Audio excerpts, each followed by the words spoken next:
Hey everybody, welcome back to my channel. Today I have a review for you, a dazzled or disappointed on one of the items that recently released on the Sephora website. I don't know if it's more of like a spring collection thing. I don't know if it's an early release type of thing, but it is on the Nars Wanted eyeshadow palette. I picked it up during the app early release for VIB Rouge. It has since released to all levels, so this is available. It is a limited edition eyeshadow palette, and so I have been using it for a little bit now, and I wanted to come on here, give you my thoughts, give you my ideas in case you are looking into purchasing this palette. You have an idea of what to expect. So let's go ahead and jump right into this so that we can go into swatches, thoughts, and everything else. Okay, so the box comes like this, which does match the eyeshadow palette, so you know that when they match, I throw out the box. I tend to keep the box when they don't match if I do really like the box, but in this case they are the same. This is what it looks like. The cover is very unlike Nars in that it's not the mirrored cover and it's not that rubberized kind of cover. Lately the Nars palettes have been coming out with that mirrored type of cover. At least their eyeshadow palettes have. And this one is like a very, I don't know how to describe it. It's kind of matte but smooth at the same time. Interesting.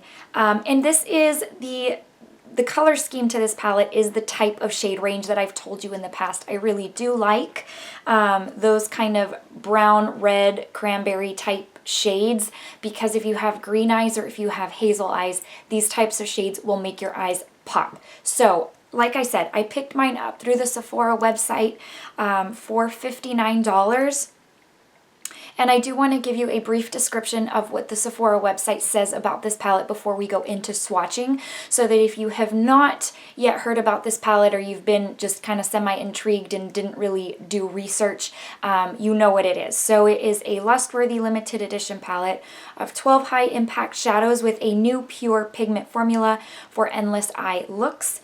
What it does, get the eyes to envy with this covetable limited edition palette of 12 high impact shadows in a range of buttery matte, lustrous satin, and glittering metallic finishes. The long-wearing, blendable, and lightweight shades are crease and sweat resistant, while the all-new pure pigment formula delivers the richest, most intense color payoff in just one stroke. And whenever they say that, I always feel like that's a very high claim. That's something you set your expectations on, and it's very easy to be disappointed if it doesn't even, touch that claim. So we'll come back to that. Featuring a versatile range of pale pinks, seductive nudes, and glistening rose golds that play well on all skin tones, this is Nars's most wanted palette yet. It does contain 12 shades, 0.04 ounces per shade, which is a total of 1.4 grams. And I did pay $59 for it, which hurts a little bit because of the size. I mean, that's kind of in line with what palettes usually cost. Nars is a higher end brand, and that usually is what these little eyeshadow palettes cost when they do release them. The last eyeshadow palette, which was, I think it was called the Loaded eyeshadow palette, was the one with that gold mirrored finish that I did a review on some time back. I was really disappointed in that one because when I had swatched it in store, it swatched so beautifully, so amazing, that I had that expectation that it was going to perform like that on my lids. You know what they say, you can't really ever go by a swatch. You really have to try it out on your lids because it can perform beautifully on a swatch, but yet not, very disappointing once you apply it to your lids, and vice versa. It can be very disappointing in a swatch, but then once you apply it to your lids, it could be the opposite. So this one, I had the expectation that it was going to be like the Loaded palette. So when I picked it up, I thought, okay, let's try it out. I like the color scheme, and I like that it has obviously some glittery, shimmery finishes, so let's give it a try. So let's go ahead and start with the swatches. I am wearing it on my eyes today, or at least I'm wearing it as my transition and in the middle of my lid, along with something else. I'll tell you what that is here briefly, but let's go ahead and go into swatches and then we'll go into thoughts. Here are the first four: Biarritz, Satisfaction, Delirium, and Temptress. Now that second one right there is what I have been using on my brow bone. It is what I have on my brow bone today. It's very, very subtle. That one really doesn't come up quite a bit, but it makes it perfect for the brow bone because it's not like a pop of, you know, nudie pink type. It's very subtle, but very, very nice. I have noticed that some of these, like for example, this shimmer right here, or that, you know, it's not a foiled, but that sparkly type shade, so buttery smooth. When you put your finger into the pan, it's like your finger just glides right over the pan. It is very, very smooth. This matte right here, not the most creamy, but yet not the most chalky, just kind of in between. So that is the first row. We're into the next row, the second row, which is Seven Heaven, Shadow Hill, Mendoza, and Wicked Game. These two mattes are some of the creamiest I have ever felt. They remind me sort of like, maybe not on par with Viseart and Natasha Denona, but they're very, very close. They're so, so soft. These two shimmer shades are also pretty soft for being shimmer shades. Usually these type of shades are grittier. They are not super smooth because of the texture, but they are very, very soft comparable to others that I have felt. And that's what the second row looks like. The first two mattes right here, you'll see that they look very, very pigmented. They're really not patchy at all. And that is the way they apply onto the eye using a brush. Incredibly pigmented. You have to go in with a very light hand with these, because if not, you'll overdo it and you'll end up having to blend out for a while. So I have learned that the trick with these, because they are so pigmented, is to just lightly dip my brush in. I'm not rough or vigorous with my eyeshadows when I dip my brush in anyways, but even with a lighter hand than what I'm used to, just dip and then go in, and then you can build up as you like. Now, I have noticed with these, the best way to apply is with my finger, which I have told y'all in the past with those types of finishes. Last row is Shooting Star, Lala, Fallen Star, and Coconut Grove. Let's see, Shooting Star is my favorite out of the palette and is what I'm wearing on the center of my lid. Coconut Grove is very, very rich. It is not patchy in the least, at least for me. And it is what I have been using to line my lids and even create the wing. I am not wearing any liquid or gel liner. I have strictly been using this, and I can't tell you how impressed I am with the way it just smoothly wings out, with the way it just softly lines my lids. It's a very good liner shade, and of course it's a great shade to smoke out your look. Obviously this is incredibly pigmented. This gold right here, it's almost like an old gold type.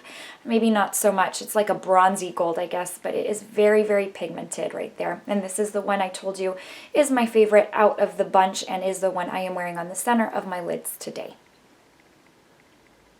Okay guys, that wraps up swatches. That was really easy. 3 rows of 4 and we are done. Now let's go ahead and let me zoom you into my eye so I can tell you what I am wearing from this palette. You know I like to incorporate whatever I am showcasing to you, whatever I'm reviewing, so that you can see how it performs.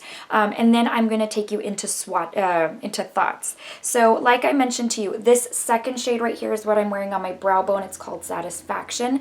And then in my crease as my transition shade, I used this lightest brown right here, which is called Seven Heaven, and then I deepened up the crease with this dark shade right here called Coconut Grove. Like I said, it's also the one I used to line my lids.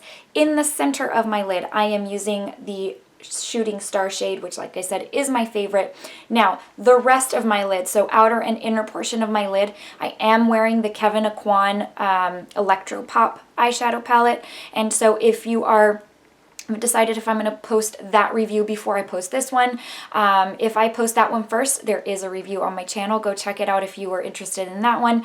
And if I have not yet posted it, it's because it's going to come on the heels of this review. So I am incorporating this palette along with that palette since I was filming on the same day. But that is what I have on my lid. So let me zoom you in so that you can see what I did, so I can walk you through real quick. Okay. Like I told you, brow bone, I've got that light pink. And then in my crease, I've got that light transition brown. I smoked it up right there with the dark. That liner is that Coconut Grove shade as well. And then in the center of my lid is that sparkly shade called Shooting Star. So that's what that looks like right there. Really, really nice. I'm happy with the look that came out. So that's what that looks like incorporated into a look. So let's go ahead and run into thoughts. So I think you can probably tell by different things I've said in this video that I am absolutely dazzled by this palette. I am so pleased. I think it might be because my expectation was so low from the last Nars eyeshadow palette. That loaded palette just really did not do it for me. I returned it. I ended up returning it. It just, the more I worked with it, the more it frustrated me that it just wasn't building up to what I wanted. So honestly, I expected the same from this. However, based on the fact that they mentioned it was a new formula, I kind of wanted to try it out. You know, whenever they come out with something new, you're like, well, I want to try that out and see if it really meets the claim. So that claim I was reading to you where it said that it was like pure pigment in one swipe, that's a very high claim. This does it. So like I said, those mattes, you have to go in with an incredibly light hand. Now, another reason I love this palette is because some of these shades are those super sparkly standout shades, which I happen to love. A lot of you don't. So if you're not crazy about glitter, if you're not crazy about having to apply a shade with your finger, then you probably won't like this.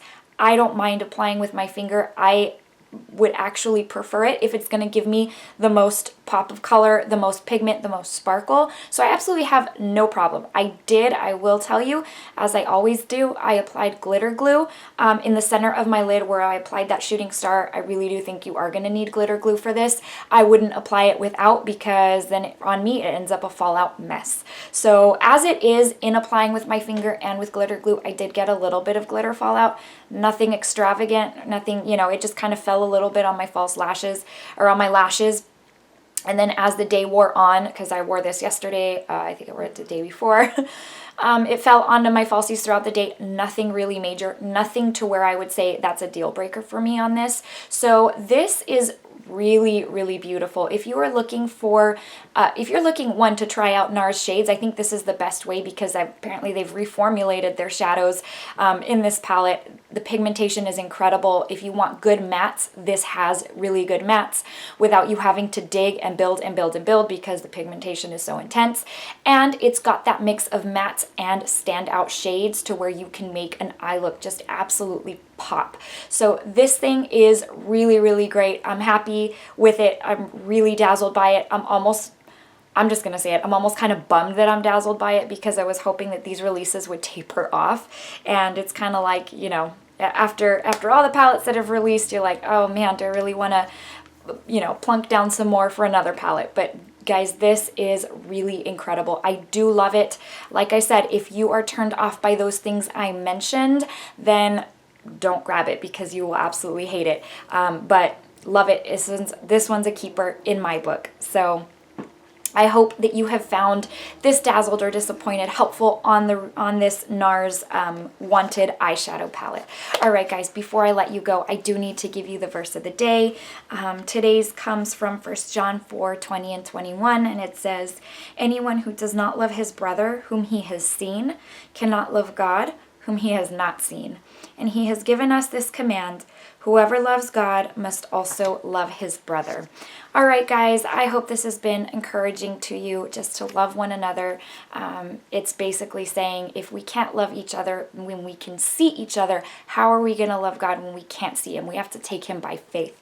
All right, guys, I just wanted to let you know that I will probably, after this video, be taking a few days off, just not really